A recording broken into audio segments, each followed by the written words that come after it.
Pemerintah, Pak Mahfud, ralat ucapanmu. Waktu dengar pendapat sama DPR, beliau mengatakan, di Rempang tuh nggak ada HGU-nya. Nah, ini kan berarti sudah negara hanya menguasai. Itu akan diberikan kepada siapa yang nantinya dianggap memenuhi syarat untuk memiliki. Sementara untuk Menteri Investasi itu dan BP Batam, silakan dilihat temuan dari Ombudsman juga sudah memberikan sejarah hukumnya itu seperti apa, dan juga ternyata yang itu tadi ternyata memang belum punya HPL sekarang, jadi sebetulnya sudah.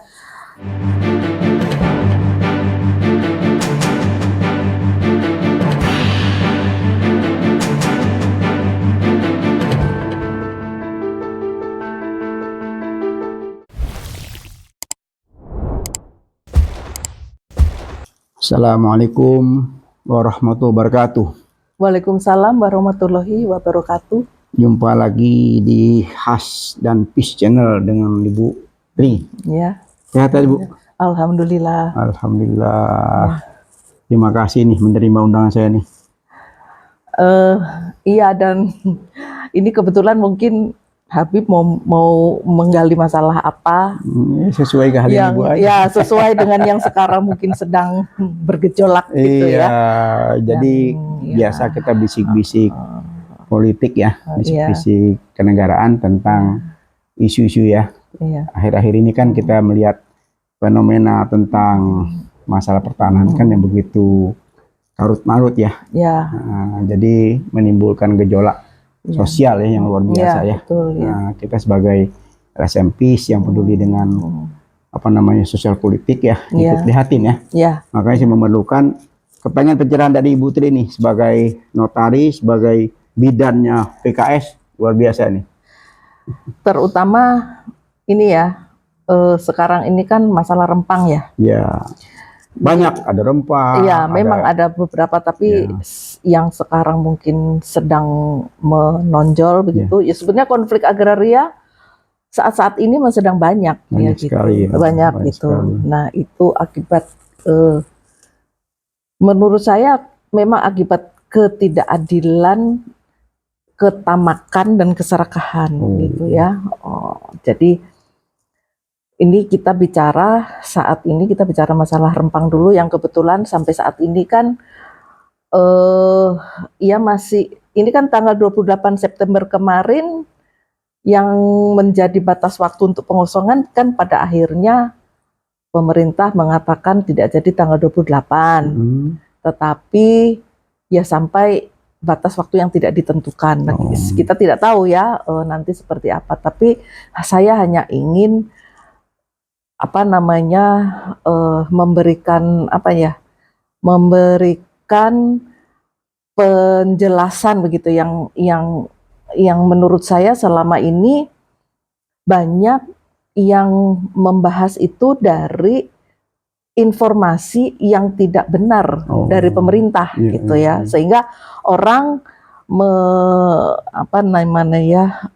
memperbincangkan atau membahas itu dari informasi yang salah tadi gitu.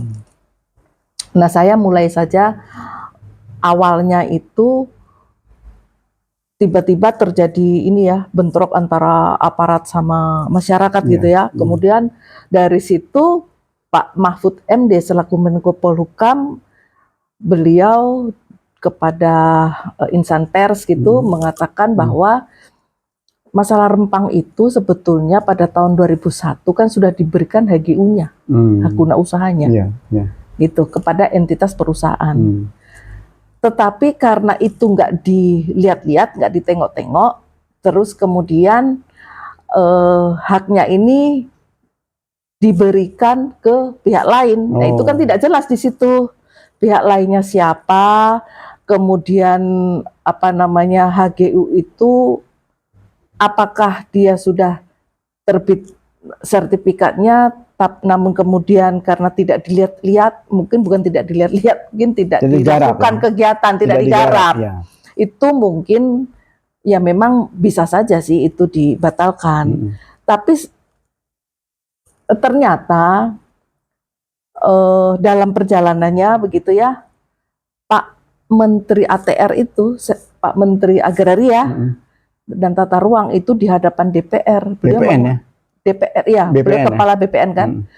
Beliau Pak di Hadi Cahyanto, hadapan di hadapan DPR. Ya. Waktu dengar pendapat sama DPR, beliau mengatakan, "Lu di Rempang tuh nggak ada HGU-nya." Oh. Nah, ini kan berarti sudah ini ya, sudah ada apa dari Berarti pemerintah miskomunikasi ini. gitu ya? Bukan miskomunikasi.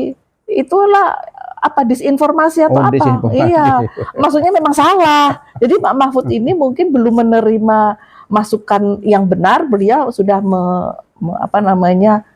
memberi pernyataan begitu. Ya. Tapi HGU ini juga kalau kita melihat, saya sendiri sebetulnya pada waktu Pak Mahfud mengatakan seperti itu, saya sebagai orang yang memang pemerhati masalah hak atas tanah gitu ya, hak atas tanah. Saya bertanya, nah itu ternyata masyarakat di situ itu kan memang sudah ada dari seberapa ratus tahun. 1700. Wah, ya abad ke-18 sudah ada di situ. Kok bisa terbit HGU-nya? Kan nggak mungkin, gitu ya. Kalau HGU itu berarti ya pemerintah pusat dong yang memberikan. Iya, betul. Nah, kenapa sekarang yang bergerak itu BP Batam kan gitu?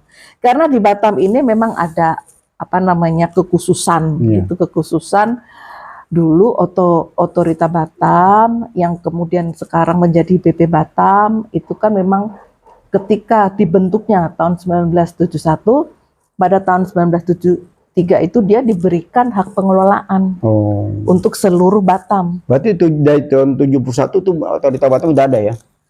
Otorita Batam sudah ada, tapi hak pengelolaannya untuk Batam itu juga diberikan. Tetapi ini ternyata di luar Rempang dan Galang. Hanya Batam yang di kota di luar itu, gitu loh. Hanya ini. Makanya kalau di Batam itu semua orang yang memerlukan tanah memohonkannya kan kepada BP Batam selaku pemegang hak pengelolaan. Karena hak pengelolaan itu sebetulnya bukan hak atas tanah, bukan kayak kita memiliki hak atas tanah gitu ya. Apakah hak milik, apakah hak guna bangunan ya, hak guna usaha atau apa. Jadi hak pengelolaan itu sebetulnya adalah dia hak menguasai negara. Tanah negara dia hak menguasai negara, tapi yang sebagian kewenangannya dilimpahkan kepada yang pemegang hak pengelolaan. Jadi dia sebetulnya yaitu dia mempunyai kewenangan, dia sebagai yaitu tadi mendapat limpahan dari negara dalam hal tanah yang dikuasai oleh negara. Bukankah waktu pada saat penjajahan Belanda, itu kan hampir semua kan dijajah oleh Belanda. Begitu Belanda kalah, mereka pulang, itu masing-masing kan tanah itu kembali kepada negara kan? Iya, jadi begini, maksudnya negara itu tidak pernah memiliki tanah. Iya, artinya gini, sebelum penjajahan Belanda masuk, itu tanah kan punya kesultanan kan, rata-rata kan seluruh provinsi kan ada kesultanannya kan. Artinya kan tanah milik rakyat kan, bukan milik negara kan. Nah, negara kan baru muncul, ya kan. Begitu Belanda kalah, tanah itu diserahkan kepada negara. Nah, dasar apa tuh negara punya tanah itu dasarnya apa, Bu? Lah ya, jadi gini, ini sebetulnya ada bermacam-macam gitu ya. Kalau yang diserahkan kepada, pastilah begitu negara pergi itu kan pasti tanah-tanah itu ada macam-macam, ya. Ada yang digolongkan sebagai tanah yang dikuasai langsung oleh negara, itu yang perkebunan, yang apa itu kan begitu. Tapi ada juga dalam hal kepemilikan properti, rumah tanda kan itu ada yang namanya PM3B. Jadi itu pemilikan itu bekas warga negara Belanda. Nah itu sama, itu juga dikuasai oleh negara waktu itu, tapi langsung diberikan kepada pejabat-pejabat waktu itu. Tapi statusnya tetap tanah yang dikuasai oleh negara. Ini saya ada pengalaman empiris, Bu. Jadi waktu ada masih bau-bau keluarga ya, dengan saya itu di daerah Petamburan, itu beliau tuh pekerja sama Belanda pada saat penjajahan, dari perusahaan situ. Nah, setelah Belanda kalah, Belanda mundur, itu semua harta Belanda diserahkan kepada orang ini di Petamburan. Saya tahu persis itu, diserahkan kepada jadi miliknya dia. Gitu. Ya, itu masuknya ada lagi. Nanti itu beda lagi. Itu namanya PM3B, P3MB. Ada lagi itu. Tetapi statusnya ketika diberikan kepada orang itu juga bukan milik loh ya. Orang itu tetap menyewa kepada negara. Jadi kalau itu di bawah pemerintah daerah masing-masing. Kalau di DKI ya Pemprov DKI gitu loh. Kalau nanti mereka bisa itu mengajukan sertifikat, mereka harus beli dulu dari negara gitu. Jadi ada nanti itu setelah diserahkan oleh kan awalnya sebelum negara terbentuk, ya kan sebelum merdeka negara kan belum terbentuk nih. Tanah kan sudah ada. Iya betul. Bumi ini sudah ada kan, dikuasai Belanda sekian ratus tahun kan. Setelah Belanda terusir, masing-masing tanah itu ada kembali kepada kerajaan, ada kembali kepada siapa. Nah, setelah Indonesia merdeka, baru kan muncul negara ini kan. Nah, apa otomatis itu tanah langsung milik negara seluruhnya? Kalau misalnya yang bekas penjajah, jadi gini, negara tidak memiliki, sekali lagi iya, makanya kan negara tidak memiliki, negara hanya menguasai. Itu akan diberikan kepada siapa yang nantinya dianggap memenuhi syarat untuk memiliki, harus memohon lagi gitu loh. Jadi negara nih selamanya tidak pernah memiliki. Nah begitu juga yang kita kembali tadi ke Rempang begitu ya, antara BP Batam yang mempunyai hak pengelolaan, itu yang hak pengelolaan itu berarti dia menjalankan kewenangan negara kan, begitu. Sehingga dia juga semua orang yang di Batam itu kalau memohon sertifikat hanya mendapatkan hak guna bangunan, gitu. Tidak bisa mempunyai hak milik karena sudah HPL-nya Batam. Karena pemegang HPL hak pengelolaan itu tidak bisa dilekati oleh hak milik. Nah, berbeda dengan di Rempang. Satu, Rempang itu belum termasuk yang HPL-nya Batam ini. Di luar itu, gitu. Di luar itu. Nah, baru dengan berbagai keputusan, mulai dari tahun 93 kalau nggak salah gitu ya. Saya tidak menyebut persis lah gitu. Itu baru ada Kepres gitu. Itu Kepres itu yang intinya bahwa ada kesediaan untuk mengelola, untuk memperoleh hak pengelolaan dari baru itu. Tapi itu bukan berarti dia otomatis mendapat hak pengelolaan, enggak, gitu loh. Nah, dalam perjalanannya sampai katanya Pak Mahfud MD tadi 2001, tapi itu kan sudah dibantah. Sudah dibantah oleh Menteri ATR, kan gitu, sudah dibantah. Nah, ketika itu sudah dibantah, ya berarti tanah itu, apalagi mereka sudah mendiami di situ, itu tanah leluhur, itu mestinya kan milik adat sudah, kan gitu, hak milik adat. Karena dari zaman dulu juga, kalau masyarakat itu, yang masyarakat pribumi, yang memang sudah menempati di situ, sudah ini kan, mereka sampai sekarang ini diakui oleh pemerintah, yang tanah milik adat itu diakui.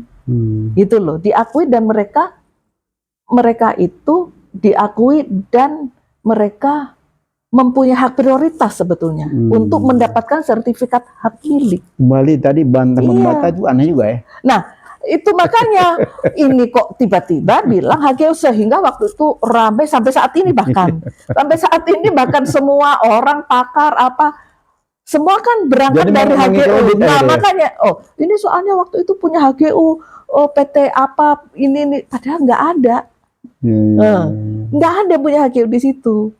Jadi yang katanya entitas perusahaan yang kata Pak Mahfud tadi itu sebatas dulu dia diberi SK oleh wali kota gitu ya, untuk melakukan pengembangan apa di situ, wisata atau apa lah waktu 2004. Nah itulah dia tetapkan untuk mengembangkan kawasan pariwisata yang dikenal dengan KWTE itu kalau nggak salah ya, kawasan wisata terpadu eksekutif kalau nggak salah seperti itu anunya. Nah, jadi bukan HGU, bukan hak guna usaha. Nah, makanya Pak Mahfud juga menjelaskan itu ada luasnya sekian 17.000 hektar itu sudah nah makin kesini makin kelihatan kan gitu loh. Ternyata 17.000 hektar itu 10.000-nya kawasan hutan. Oh. Lah kalau kawasan hutan itu jelas, itu kawasan hutan lindung. Itu tidak boleh disertifikatkan. Itu bukan ranahnya BPN. Itu ranahnya Menteri LHK sekarang kan gitu. Nah saya nggak ngerti. LHK apa transmigrasi? LHK. LHK ya. Ya, kalau dulu Menteri Kehutanan ya. Sekarang karena digabung nomenklaturnya Kementerian Lingkungan Hidup kan. Ya, setahu saya itu ada 2 kementerian kan yang memiliki tanah itu kan, ada kementerian LHK, ada juga kementerian transmigrasi ya. Tetapi yang di sini itu kan ditetapkannya sebagai kawasan hutan lindung. Sehingga ya itu tidak bisa disertifikatkan yang itu. Nah, itu makanya kan saling simpang siur ini. Simpang siur ini. Nah, Pak Mahfud mengatakan juga itu memang ada kekeliruan baik di pemerintah kota maupun di pemerintah pusat, tetapi sudah diluruskan. Dan saya nggak tahu diluruskan ini apa di kata Pak Mahfud. Kemudian diluruskan kata Pak Mahfud dikembalikan lagi kepada yang pemegang hak semula ketika ini akan digunakan. Loh, dikembalikan kepada siapa? Nggak ada pemegang haknya di situ, iya kan? Dikembalikan kepada siapa? Dikembalikan kepada HGU. Wong nggak pernah terbit HGU. Ini kan kata Menteri Agraria jelas tidak ada gitu loh. Hanya Menteri Agraria juga ada yang perlu dipertanyakan karena dia juga mengatakan ada 600 hektar katanya yang HPL. Itu benar nggak 600 hektar yang HPL? Karena begini, Bib, ketika di situ sudah ada penghuninya, ada yang menguasai fisik tanah. Berarti tanah itu tidak clear and clean. Sertifikat apapun itu tidak akan bisa terbit. Iya. Berarti, iya karena sudah ada penghuni. Makanya apakah itu mungkin mereka, wah itu harus segera digusur apa bagaimana kan gitu? Karena nggak keluar ini, nggak mungkin keluar. Hak milik adat gitu ya? Iya, hak milik adat. Pokoknya ada yang menguasai fisik. Berarti itu nggak clear and clean, gitu ya. Itu tidak mungkin terbit sertifikat apapun lah. Gitu. Seharusnya. Termasuk HPL. Dan memang tidak ada sekarang. Tidak ada. Jadi kalau Pak Mahfud mengatakan bahwa itu, kan sempat itu antara penggusuran dan pengosongan. Nah itu kan menjadi polemik kan gitu. Wah ini katanya pengosongan karena itu sudah ada yang punya gitu kan. Ya mungkin HGU itu yang dimaksud Pak Mahfud. Ya ternyata nggak ada. Ya berarti sekarang bukan pengosongan kan. Betul-betul penggusuran. Kebohongan publik ya. Boleh katakan. Saya nggak tahu apa mereka sengaja apa enggak. Yang intinya itu sudah simpang siur. Ya kalau saya bisa katakan sebagai LSMP itu kebohongan publik kan. Iya, mungkin LSMP mengatakan seperti itu ya masuk akal juga. Iya karena memang kenyataan. Nah, contohnya barusan juga Pak Menteri Menteri ATR bilang ada 600 hektar lah gitu. Katanya yang sudah punya HPL-nya BP Batam. Nah, pertanyaannya 600 hektar itu yang di sebelah mana? Gitu. Ya kan? Di sebelah mana? Kenapa kalau sudah ada 600 hektar mestinya kan di luar yang penduduk. Iya kan? Di luar yang penduduk. Kenapa penduduknya mesti digusur? Gitu. Iya kan? Mengapa penduduknya mesti digusur? Kan gitu. Belain pengusaha asing. Nah, belain investasi, rakyat dikorbankan. Nah, itu. Terus kebetulan ini ada press release dari Ombudsman sudah jelas BP Batam tidak punya HPL hak pengelolaan, ya kan? Semakin clear sekarang. Berarti HGU tidak ada, HPL pun nggak ada. Lah jadi legitimasinya BP Batam melakukan semua itu apa? Dia belum punya HPL. Ya kan? Kalaupun sebagai jadi artinya mengatakan bahwa memang di situ ada mungkin masyarakat pendatang selain yang penduduk asli masyarakat. Tapi masyarakat pendatang pun itu ya tidak bisa juga tiba-tiba lah mereka menggarap di situ mungkin sudah 10 tahun, 20 tahun kan gitu. Tidak bisa juga mereka dianggap itu juga orang yang pantas untuk digusur begitu saja, tidak, karena di mana ada orang dia menggarap tempat yang kemudian tidak diklaim oleh siapapun gitu ya. dia mengharap di situ 20 tahun, walaupun dia tidak punya surat apapun itu di dalam peraturan pendaftaran tanah, dia bisa mengajukan sertifikat. Nanti diberikan keterangan. Memang kadang-kadang Bu ya, Bu, iya. jadi sepengetahuan saya, kita juga punya pengalaman waktu itu kan di Kota Palembang ya. Di Kota Palembang itu ada semacam rencana kerjasama antara pemerintah Kota Sumatera Selatan dengan wali kota Fujima, Jepang waktu itu kan. Dia mau bikin jembatan antara seberang hulu kan seberang hilir gitu. Di situ kota apa namanya, kota budaya sebetulnya kan, karena kebudayaan Islam masuk kan di situ. Kebetulan di wilayah kakek moyang saya di situ. Jadi pemerintah tuh memaksakan diri gitu. Sudahlah warga ikut aja nih karena sudah memang kita sudah kerjasama. Padahal itu jelas-jelas tempat-tempat bersejarah gitu. Sampai akhirnya LSMP turun tangan. Turun tangan, kita nggak bisa terima. Kita lobby juga tidak mempan. Pimpinan DPR juga nggak dianggap. Mereka ngotot. Ya, akhirnya kita ambil inisiatif karena sudah ngotot juga, ya udah mau nggak mau ya kita turun ke lapangan. Turun ke lapangan bahwa secara lobby nggak mempan karena gubernur bilang wah nggak usah apa namanya, udah terima aja baik-baik gitu. Udah pasang patok Bu.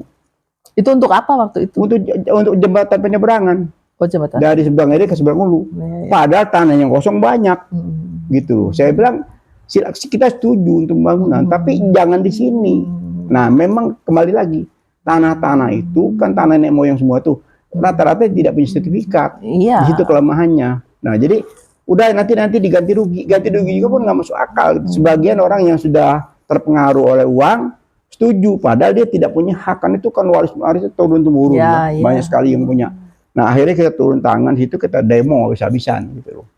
Nah setelah kita demo habis-habisan, baru Jepang ini berpikir, karena ini kan bantuan dari Jepang gitu loh. Itu mau menjelang apa namanya, menjelang pemilihan gubernur waktu itu kan. Nah setelah kita turun, kita jelaskan kepada publik bahwa ini tempat wisata semua di sini, banyak rumah-rumah bersejarah gitu loh. Akhirnya, nah rupanya Jepang ini kan masih punya hati nurani ya. Dia tuh kalau soal apa namanya budaya mereka takut ya, nggak mau dia, karena ada saya pasang baliho segala macam apa, bahkan sampai ekstremnya tuh anak-anak muda saya siapkan dengan bambu runcing, saking jengkelnya gitu loh. Karena demo hampir setahun nggak dianggap, sama sekali nggak dianggap gitu loh. Nah daripada kampung saya habis, tempat Islam masuk itu dihabisi oleh sebuah proyek, ya kita mati-matian bela. Alhamdulillah Jepang itu rencana 6 hari di sana nggak jadi. 1 hari dia pun tidak berani turun ke lapangan, hanya lewat helikopter balik lagi ke Jepang. Nah tidak jadi itu proyek gitu, dibatalkan karena perlawanan di masyarakat itu nggak dianggap. Sampai setahun mereka demo tuh nggak dianggap gitu. Lobby apa nggak dianggap. Jadi kalau sudah pemerintah daerah tuh mau tuh kadang-kadang ya udahlah, masyarakat nggak usah ngotot dah gitu loh. Padahal kan mesti kan diajak bicara. Nah saya juga sempat curigain, Anda bukan orang sini ya, silakan aja. Boleh cek kalau saya memang bukan sini, tempat saya di sini.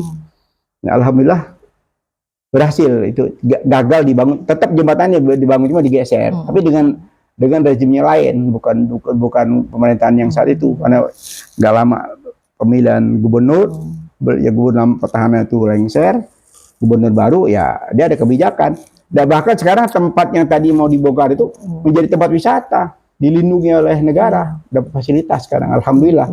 Gitu. Ya memang kita harapkan seperti itu ya. Ujung daripada Rempang ini pun seperti itu.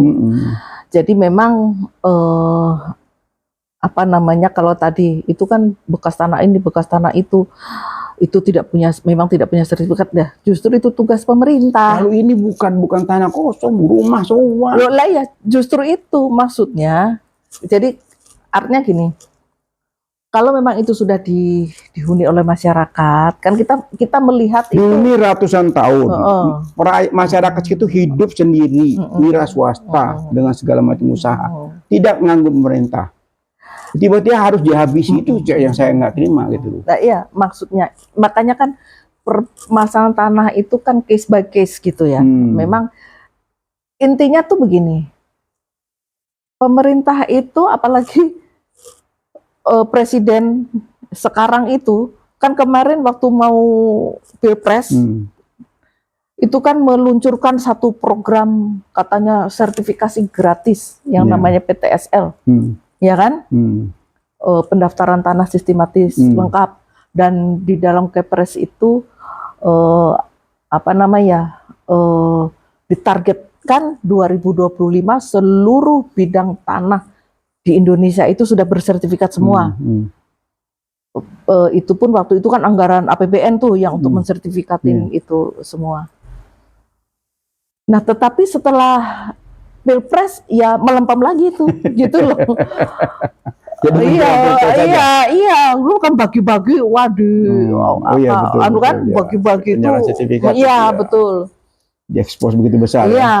Nah itu termasuk di mana kampung-kampung tua Batam itu kan dijanjikan. Ya, kalau memang milik masyarakat dikasih sertifikat, bagus kan. Loh, tapi kalau itu memang tugas pemerintah itu kan tugas pemerintah untuk memang kalau ingin memberikan kepastian hukum kepada masyarakat atas bidang tanah yang dimilikinya, memang itu ya pemerintah punya tugas itu memberikan surat sertifikat itu. Jadi jangan itu tidak diberikan dengan dalih tidak punya sertifikat, maka mereka menjadi lemah.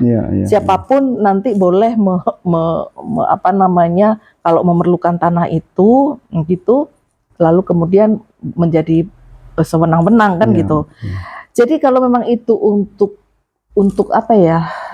proyeknya pemerintah gitu, katakanlah jalan tol, itu kan juga memberi ganti rugi sama masyarakat. Cuman memang ganti ruginya kan bagus tuh. Jadi tidak ada istilah mereka ganti untung kan gitu. Tetapi kan gini, satu, bahwa rata-rata tanah yang digunakan jalan tol itu kan merupakan milik masyarakat, tapi itu sekedar properti aja.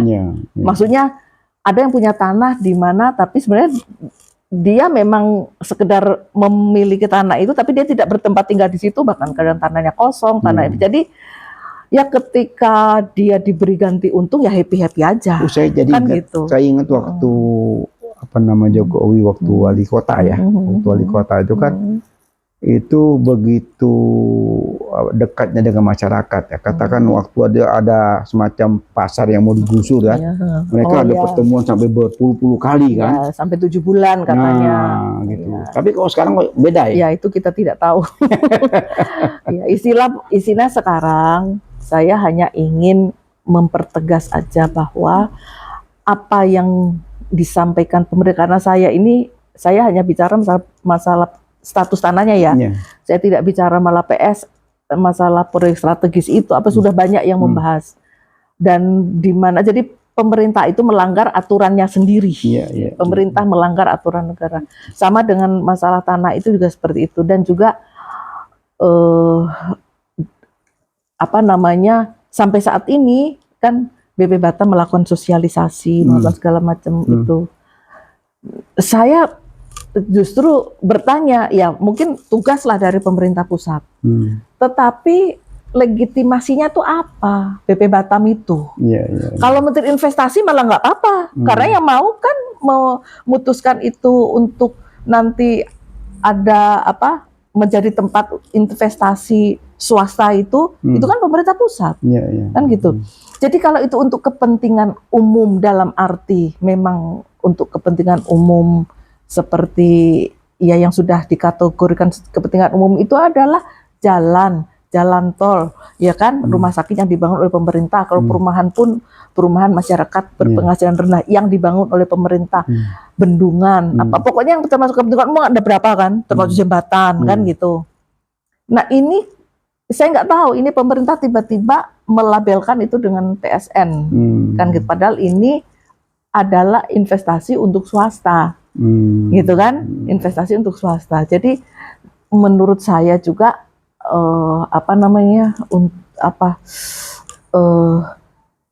ini prioritas yang seperti itu sebetulnya karena memang untuk swasta ya, kan bukan untuk kepentingan negara kan gitu. Swasta yang mau invest di situ kan gitu. itu juga tidak boleh kemudian mengabaikan begitu saja hak-hak rakyat kan gitu, apalagi rakyat yang tadi, dan itu secara undang-undang diakui di Undang-Undang Pokok Agraria pun itu diakui. Masyarakat adat ya, masyarakat hukum adat, mereka memiliki tanah adat, itu perintahnya undang-undang harus dikonversi menjadi hak milik gitu. Tetapi kan kenyataannya apalagi pemerintah memberikan statement yang nggak benar semua, seolah-olah mereka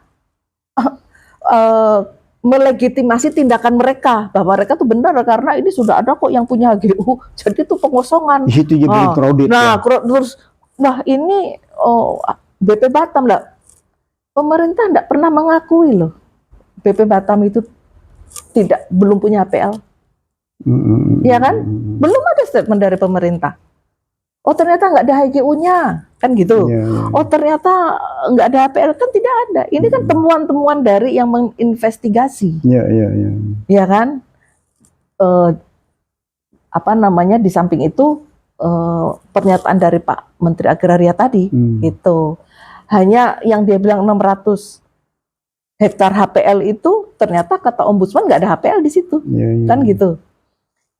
Yang saya tahu dari pemberitaan itu sebetulnya yang dimaksud 600 hektar itu belum HPL juga.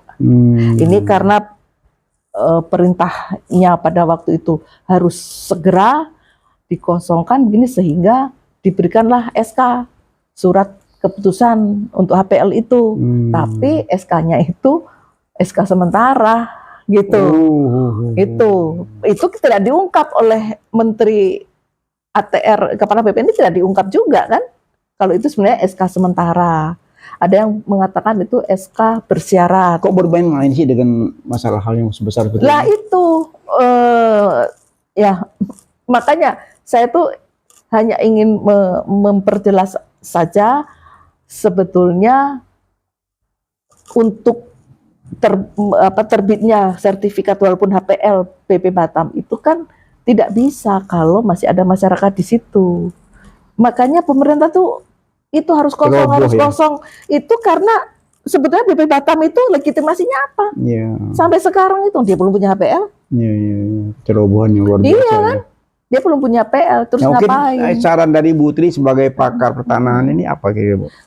Nah kalau menurut saya,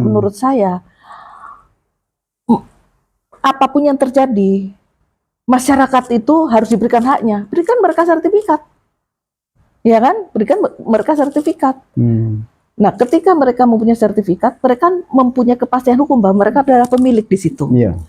Nah, ketika mereka juga sudah pemilik di situ, kenapa saya bilang berikan? Itu kewajiban pemerintah loh. Wajib pemerintah itu memberikan sesuai dengan saya bilang UU PA tadi. Oke, biaya nggak tuh, Bu? Ya harusnya enggak, lo kan namanya kewajiban pemerintah, kan gitu. TTSL itu kan gaungnya kan sertifikat gratis. Gaungnya doang. Gaungnya doang, tapi di lapangan yang katanya untuk rapatnya nggak ada, untuk ini yang nggak ada gitu kan gitu. Tapi intinya ya berikanlah itu. Kalau ingin nah baru setelah mereka itu udah pikirkanlah apakah masih mau menggunakan tanah di situ tuh gitu loh sebagai itu untuk investasi itu. Kan masyarakatnya sudah bilang silakan kalau investasi mau masuk, yang penting kita tidak digusur gitu. Nah sementara mereka katanya mau dipindah ke yang lokasi mana gitu ya, lokasi mana itu katanya nanti dia akan diberikan hak guna bangunan, katanya di Pulau Galang. Itu kan belum ada rumahnya, masih hutan baru di bulldozer itu. Jadi masih katanya-katanya nih. Iya. Nah, ya orang juga nggak tahu. Nah, sekarang gini, dulu ya zaman transmigrasi dulu masyarakat dipindah, tapi kan diberikan tanah 2 hektar dan mereka diberikan berapa tahun sebelum itu panen kan gitu. Nah, sekarang ini mereka diberikan katanya 500 meter. Nah, kan gitu. Rumahnya tipe 45 tipe. Nah, bagi orang Rempang dia tanahnya di sini kan tidak 500 meter, lebih berharga. dan jaminan hidup ke depan. Jaminan hidup ke depannya mereka Siapa dengan ya? mata pencahariannya di situ. Kan nggak jelas juga pemerintah. Kalau mereka dipindah. Iya kan? Di samping itu namanya tanah itu Bib, di Indonesia ini ada yang sekedar properti, tapi dia mempunyai nilai, semua nilai itu ada di situ. Ya kan? Nilai sosial jelas ada di situ. Karena dari tanahlah orang-orang itu ketika ada di satu kampung, ada di satu mana kan masih bergotong royong, guyup. Jadi nilai tanah itu tidak sembarangan di sini. Kalau nilai properti ya memang ada harganya juga. Ada nilai ekonomi yang jelas, ada nilai sosial budaya tadi, dan ada mahis religiusnya. Itu di Indonesia kenapa? Karena banyak tanah. Mereka menganggap tanah leluhur itu. Iya kan? Mereka menganggap tanah leluhur. Jadi makanya kenapa ada hak ulayat kan gitu. Jadi sudah diberikan masing-masing lah. Masing-masing yang seperti ini adalah hak ulayat yang mempunyai masyarakat adat secara kebersamaan. Yang ini tanah hak milik adat. Yang ini adalah hak bekas milik hak barat dulu yang namanya Aigendom kan gitu. Kalau itu memang dikuasai langsung oleh negara, tapi bagi yang masih menguasai fisik di situ, mereka juga punya hak prioritas untuk mengajukan sertifikat, walaupun itu tanah statusnya, maksudnya tanah negara itu bukan tanah milik negara yang saya bilang. Negara tidak pernah memiliki tanah. Negara itu hanya menguasai langsung. Yang punya rakyat ya. Yang punya rakyat. Kalau rakyat mau memohon sepanjang sesuai dengan persyaratan itu kan harus diberikan. Bagian dari negara itu kan rakyat. Lah iya. Kalau enggak, jadi tidak pernah ada undang-undang yang mengatakan negara memiliki tanah, gitu loh. Itu. Jadi banyak salah kaprah deh. Iya, jadi ya kembali lagi kepada Rempang tadi, ini jadi orang itu berdebat, berdiskusi, tapi kita bersyukur juga dengan ditundanya ini kan tidak berkepanjangan ya. Ya, tidak berkepanjangan, tetapi itu status harus pemerintah harus mengakui jelas. Sesegera mungkin dijelaskan ya. Iya, dijelaskan, jangan yang kayak kemarin simpang siur itu. Mesti gitu loh. Jangan ngambang ya. Simpang siur itu. Dan kok dibilang HGU, saya juga bingung. Hak guna usaha kan? Katanya itu hak guna usaha. Lah kalau HGU itu kan hanya khusus untuk perkebunan dan perikanan, peternakan kan gitu, pertanian, perkebunan, perikanan. Yang untuk rakyat ya? Iya, artinya untuk diusahakan sebagai kebun. Ya, sebenarnya kelapa sawit yang punyanya apa perusahaan-perusahaan besar juga di mana di Sumatera, Kalimantan itu hak guna usaha. Tapi kan memang kebun kelapa sawit, ada kebun karet, ada kebun kopi, itulah hak guna usaha. Nah di Rempang ini kok bisa Pak Mahfud mengatakan hak guna usaha, sedangkan surat penunjukannya itu untuk membangun kawasan wisata. Kawasan wisata itu harusnya kalau dia nanti ada bangunan-bangunannya ya diberikan hak guna bangunan, selainnya yang untuk taman, untuk apa ya mungkin diberikan hak pakai. Jadi bukan hak guna usaha. Itu sudah salah semuanya itu. Tapi itu yang akhirnya menjadikan orang beradu argumen. Padahal dengan ini yang salah, Pak. Apalagi kata Pak Menteri Agrarian enggak ada. Ya kan? Jadi dasar Pak Mahfud ini bukan penggusuran, itu ya salah. Salah semua ya. Ya salah. Ya enggak ada siapa pemiliknya di situ. Jadi kabinet ini semakin mau selesai semakin kacau. Nah, itu saya bilang. Jadi ya ini ditunda sampai kapan katanya, apakah itu memang dibatalkan sebetulnya, tetapi kan pemerintah apa mungkin malu mau menyatakan batal gitu apa bagaimana, sehingga itu ditunda sampai batas waktu yang tidak ditentukan sambil mereka terus-menerus katanya melakukan sosialisasi.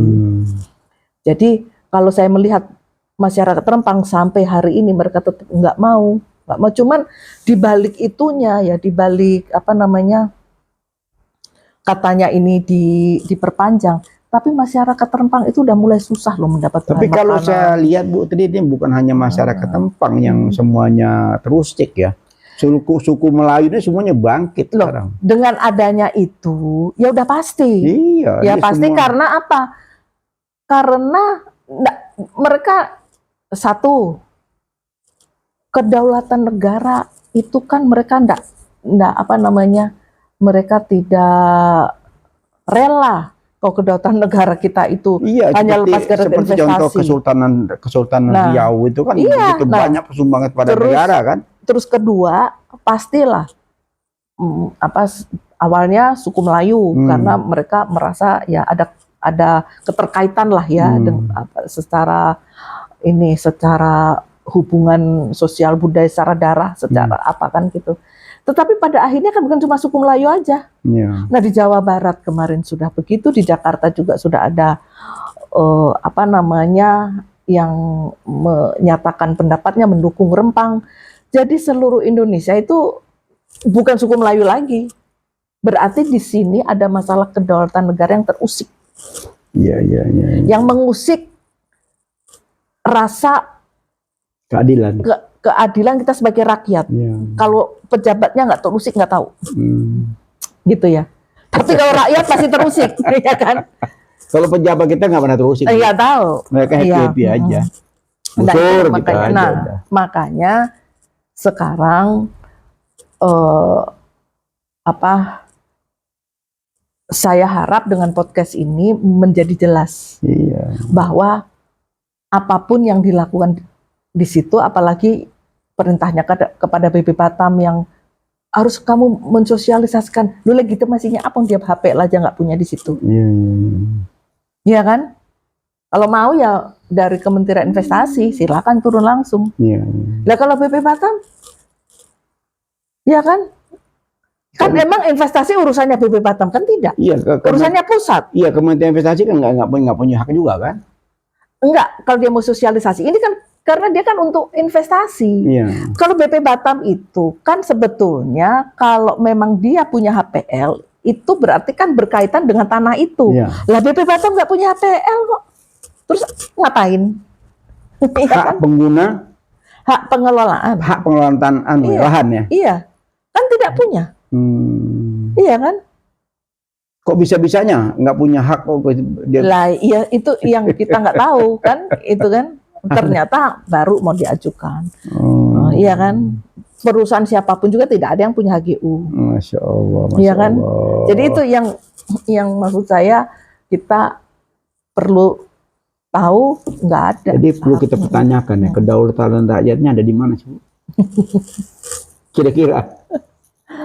Ya itulah artinya masyarakat itu kenapa sedemikian, mereka tidak hanya melihat semata-mata Rempangnya itu ya, semata-mata masyarakat itunya, enggak, tetapi mereka melihat ini kedaulatan negara yang sudah terusik itu tadi. Yang aneh satu Bu, yang aneh benar-benar aneh, kok DPR-nya bungkam, hanya satu fraksi aja yang rame, lainnya semua diam. Ya itu ya, makanya saya juga tidak tahu itu ya karena sebetulnya kalau diurut-urut DPR juga kan punya andil salahnya. Nah ini kan kenapa bisa seperti itu? Kan dari Undang-Undang Cipta Kerja yang membuka peluang untuk terjadinya seperti ini, gitu loh. Omnibus Law segala macam. Iya, yang membuka peluang terjadinya seperti ini. Kesalahan fatal itu ya. Dari konstitusi yang amburadul. Lah iya, ya memang sudah. Jadi semoga kedepannya kita nanti juga kita tidak hanya fokus kepada Pilpres, pada presiden ya, tetapi kepada wakil rakyat juga yang betul-betul disoroti, mempunyai hati nurani lah gitu. Jadi kita hanya berharap pemilu ini jurdil.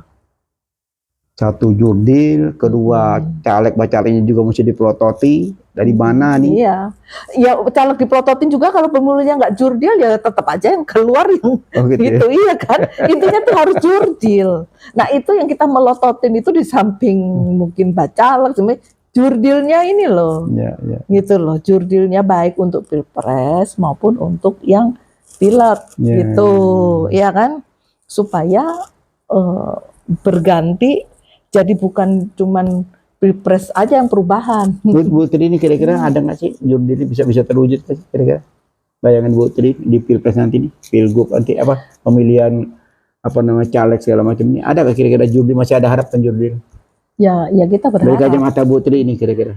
Kita berharap. Saya mau menuduh juga nggak bisa. Nggak, bukan menuduh. Dari kacamata bacaan Bu Tri ini, selama ini kan bisa kita lihat ini. 2019 kan seperti kemarin kita tahu sendiri kan. Ya. Ini juga karu-karu yang makin nggak karu-karuan terakhir mau menjelang pilpres ini kan. Ya makanya itulah perlunya semua masyarakat itu untuk juga mengawal. Jadi tidak sekedar ikut pemilu, enggak. Coba kita kawal dari sekarang.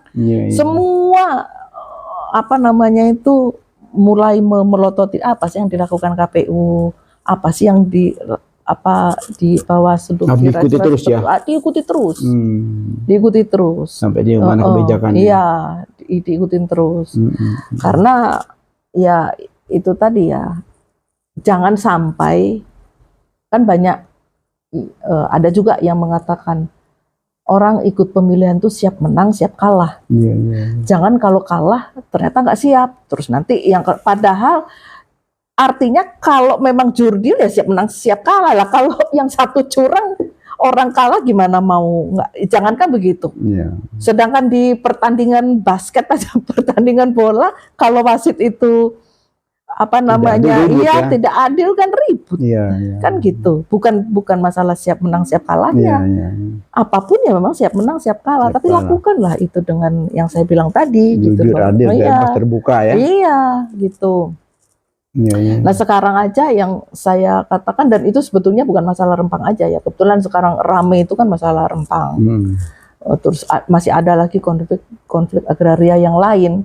Tapi saya berharap pemerintah ini untuk masalah Rempang dulu lah, berikanlah informasi tentang status tanah itu secara benar dan transparan. Gitu. Jangan diputuskan dulu. Jangan, secara benar dan transparan. Gitu. Jadi mereka mau ngapain kalau sudah benar dan transparan itu. Gitu. Jadi jangan sosialisasinya terus berjalan. Nah ini kan jadi mereka diberi, ya kalau diberi HGB itu karena memang kalau itu sudah HPL-nya BP Batam kan pasti mereka dapatnya HGB, nggak bisa hak milik gitu. Tapi itu satu, bukan sekedar masalah itu, jaminan hidupnya, mata pencaharian juga nggak jelas. Di samping itu ya itu tadi, yang dijanjikan tuh belum ada wujudnya. Ada jaminan nggak setahun yang akan datang ini kan pasti sudah berganti pemerintahan. Siapapun yang jadi kita, tapi intinya pasti berganti kan. Jadi nggak tuh rumah. Nah itu pertanyaan yang susah jawab. Kan? Jadi nggak tuh rumah yang dijanjikan. Itu kan? Ya Pak, ya makanya jadi paling baiknya sebetulnya sudah di akhir-akhir masa jabatannya jangan bikin kebijakan-kebijakan yang apa namanya, yang menyentuh yang kontroversial. Yang kontroversial. Jangan membuat kebijakan yang justru kontroversial gitu loh. Bikinlah rakyat ini dalam menyongsong nanti di menggunakan hak politiknya itu banyak ini Bu, kalau kita lihat ini penguasa-penguasa ini kayak seakan-akan mereka yang punya negeri ini itu. Rasanya mereka tuh wah udah dah pokoknya rakyat ikut aja dah. Gitu. Ini buat kepentingan negara, bangsa dan negara. Bahasa kan gitu kan. Rakyat ikut aja dah, nggak usah pakai membantah atau apa gitu loh. Nah itu yang bedanya begitu ya, ketika itu pun kalaupun mungkin di proyek yang lainnya itu ada tanah milik adat dan sebagainya, kan itu tidak sebentar untuk memindahkan mereka kan. Dampak sosialnya panjang. Dampak sosialnya panjang gitu.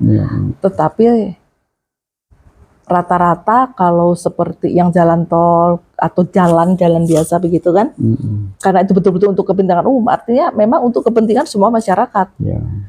Jadi kalau mereka nggak terima, maka uang itu dikonsinyasikan di pengadilan. Silahkan kapan-kapan kalian ambil di pengadilan, kan gitu. Tetapi beda cerita kalau ini bukan untuk kepentingan masyarakat banyak, untuk kepentingan orang yang berinvestasi itu kan. Orang ya. Bisnis itu kan. Kepentingan bisnis. Ya, apalagi orang yang mau diterjang itu adalah tanah leluhur itu tadi. Kan itu yang seharusnya itu dihormati. Itu kan lebih cakep kalau investasi di situ dibikin wisata. Nah itu yang kampung seperti itu justru diperbaiki. Dan Brunei itu kan kampung air itu kan dibiarkan begitu, malah sama pemerintah dijadikan tempat wisata. Rumahnya ya tetap rumah-rumah di atas laut itu, iya kan? Ya kan? Nah, Rempang itu kan mirip seperti itu. Baru betul-betul buat rakyat. Iya, betul-betul buat rakyat. Ya. Iya. Kalaupun ada swasta mau invest di situ, ya buat yang seperti itu. Ini hanya sekedar kepentingan segelintir orang, mengorbankan rakyat banyak ya. Ya. Ya, akibatnya rasain sendiri dah. Nah, makanya itu saya dengan adanya ini. Tapi di satu sisi yang saya bilang tadi, katanya maksudnya itu ditunda sampai waktu yang tidak ditentukan, tetapi tekanan kepada masyarakat Rempang ini berjalan loh. Mereka sudah mulai sulit mendapatkan bahan makanan. Oh ya? Ya. Masya Allah. Ya kan? Itu dikarenakan mereka tuh dalam posisi ketakutan terus. Sehingga mungkin yang jualan di situ tidak berani menyediakan stok barang banyak, sehingga mereka sudah mulai kesulitan itu. Kapan itu ada berita saya baca di Tempo yang mengatakan bahwa sempat dihentikan yang pelayanan kesehatan dan pendidikan. Masya Allah, Masya Allah. Ya, jadi di satu sisi katanya ditunda, tapi mereka mendapat tekanan-tekanan. Kok teganya rezim ini ya? Iya, mendapat tekanan-tekanan seperti itu, gitu loh. Masya Allah, Masya Allah. Iya lah, dibuat supaya lama-lama mereka nggak betah kan di situ. Tapi saya yakin Bu Tri, rakyat tidak diam. Semakin ditekan, rakyat itu semakin bangkit. Ya, itu jangan coba-coba lah menurut saya. Karena gimana pun juga masyarakat itu harus dilindungi ya, bukan ditekan nih. Dengan segala macam tekanan-tekanan itu kan, ini kan saat ini kan publik ini kan semua tahu kan, bukan sekedar di Indonesia ya, dunia juga memperhatikan kan. Kan berita Rempang ini sudah diberitakan di dunia juga. Iya, otomatis HAM internasional juga akan bicara kan. Jadi belajar dari sejarah, tidak di Indonesia aja, di negara manapun. Ketika rakyat terlalu ditindas, pasti akan tumbang penguasanya. Iya, akan dampak. Kebenaran itu pasti akan menemukan jalannya sendiri suatu saat, kan gitu. Pasti akan menemukan jalannya sendiri. Ya, contohnya dulu kita tahu revolusi Perancis, itu raja itu kurang apa kuasanya, kurang apa kayanya, gitu ya. Akhirnya tumbang dengan rakyat. Iya tuh, rajanya semua serajanya, istrinya, anaknya semua kan akhirnya dipenjara dan dibunuh kan. Ya, memang kita lihat seperti Marcos juga berkuasa begitu hebat kan, tiba-tiba juga tumbang kan. Iya, pokoknya seperti itulah. Kalau masyarakat itu ya belajar dari sejarah. Gitu. Kalau masyarakat itu ada rasa ketidakpuasan yang demikian rupa, sehingga ya di Indonesia, rasa keadilan, di Indonesia sendiri kan 2 kali terjadi, presiden pertama sama presiden kedua, semua kan jatuhnya dengan rakyat kan. Kemarahan rakyat ya.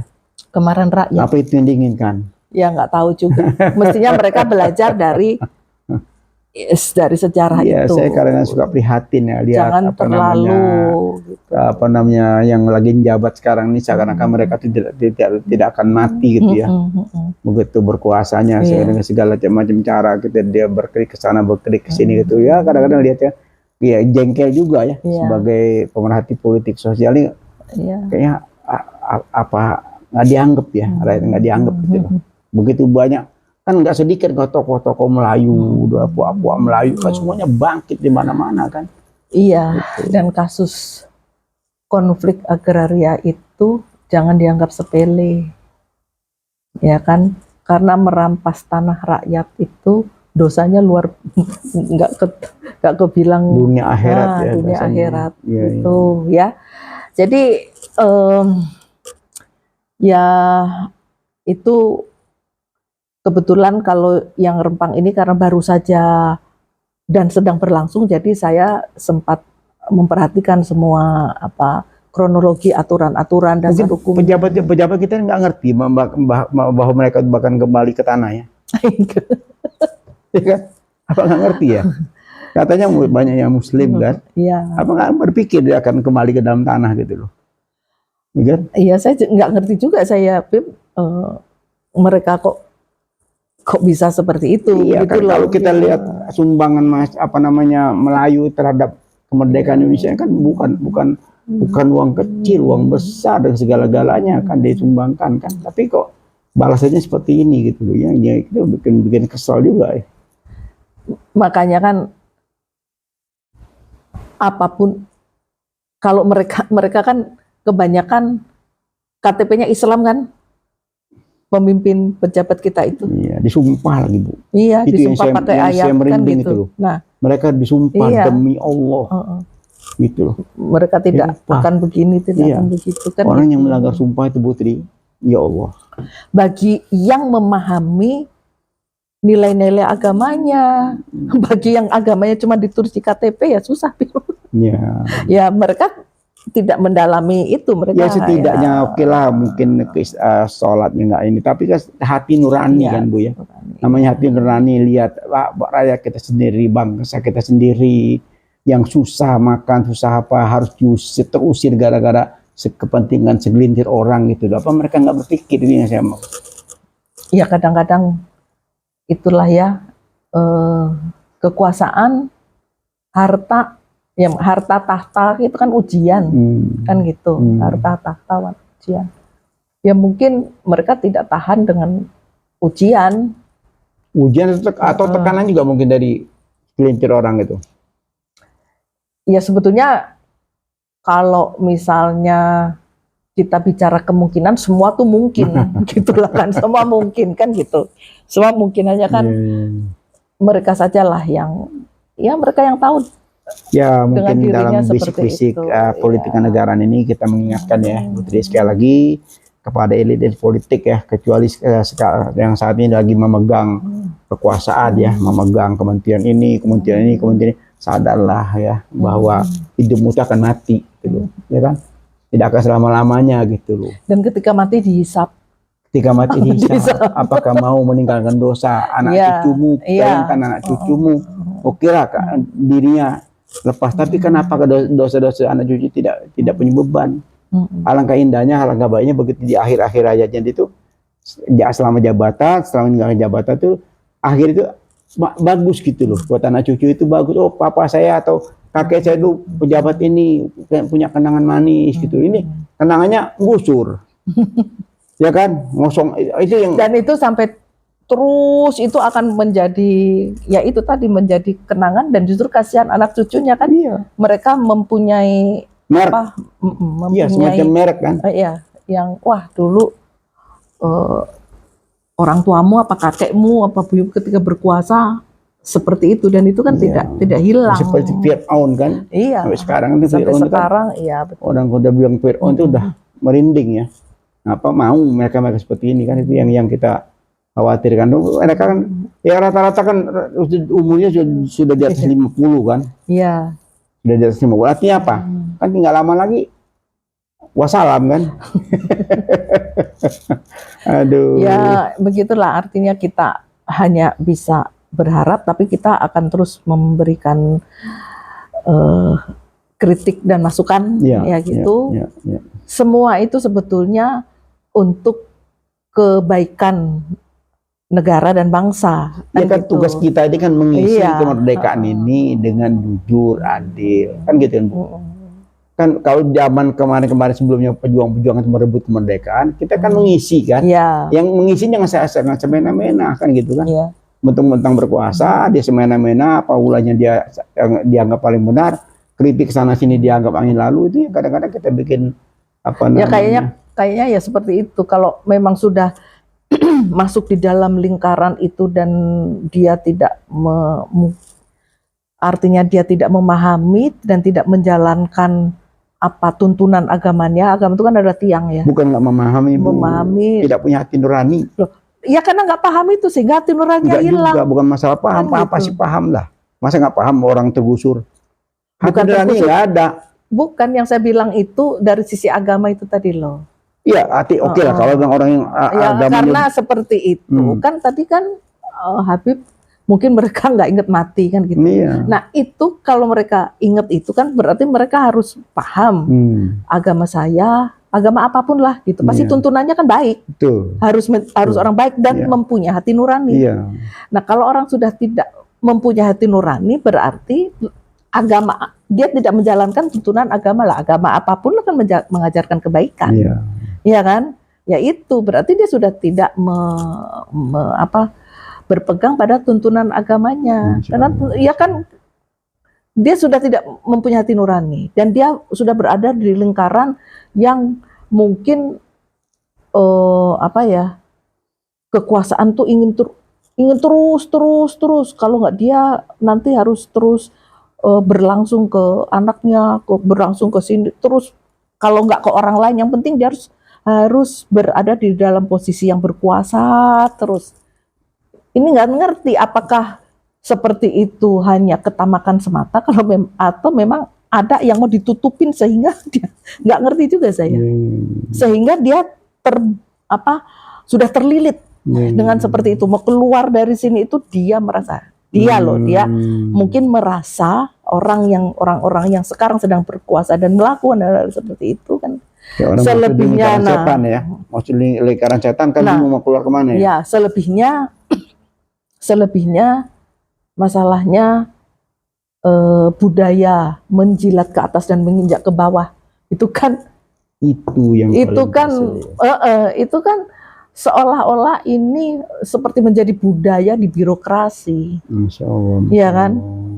Sehingga itu kalau kita memahami itu, ketika kita bisa lepas dari seperti itu kan gimana?